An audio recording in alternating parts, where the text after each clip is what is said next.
Hi everyone, welcome to my channel Shivshakti বার্তা নিয়ে আমি সুমনা চলে এসেছি একটা শর্ট জেনারেল কালেকটিভ রিডিং নিয়ে, যেটা টাইমলেস রিডিং এবং কমন টু অল সমস্ত জোডিয়াক সাইনের সমস্ত ধরনের মানুষের জন্য রিডিং। আচ্ছা, আজকে দেখব বুক অফ আনসার থেকে কি উঠে আসে যা তোমাদের জানার প্রয়োজন বা যা ডিভাইন তোমাদের জানাতে চায়। ওম নমঃ শিবায়, ওম নমঃ শিবায়, ওম নমঃ শিবায়। তোমরা কোনো একটা কিছু নিয়ে ভাবছো এটা করব কি করব না, বা এটা ওয়ার্কআউট হবে কি হবে না। তো সেক্ষেত্রে এখনো না 50-50 or 60-40 চান্স রয়েছে। তো সেক্ষেত্রে তোমাদের আনসারটা আসছে মেবি। কেন আসছে এটা?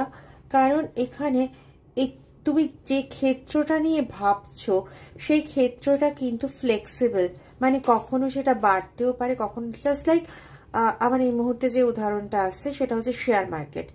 যেমন কখনো আপ হতে পারে, কখনো ডাউন হতে পারে। তো তুমি যে জায়গাটাকে নিয়ে ভাবছো সেই জায়গাটা হচ্ছে অ্যাকচুয়ালি একটা ফ্লেক্সিবল জায়গা।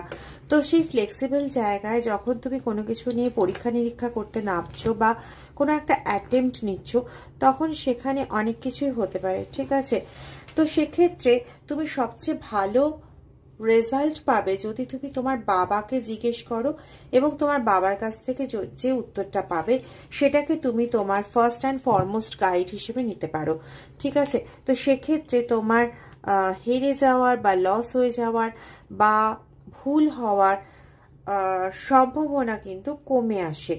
তারপরে তুমি ডিল উইথ ইট ল্যাটার, এবং তুমি বাবার কাছ থেকে জেনে নিয়ে সেটা বুঝে নিয়ে সেই অনুযায়ী কিভাবে এগোবে সেটা প্ল্যানিং করে নিয়ে তারপরে তুমি এগো।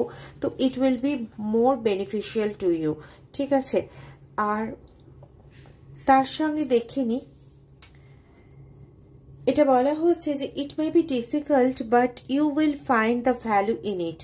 হতে পারে যে তোমাকে যে পরামর্শটা দেওয়া হলো তোমার কাছে মনে হলো বাবা রে বাবা, এটা তো অনেক বেশি ডিফিকাল্ট, তো এই ওয়েতে গেলে পরে কি আলটিমেটলি আমি কিছু পাবো?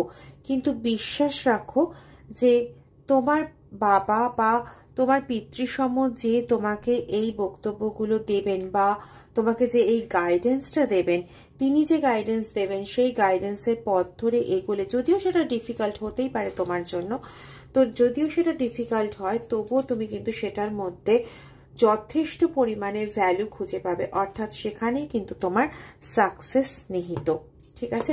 তো মন দিয়ে কাজ করো আর বাবার কথা শুনে চলো।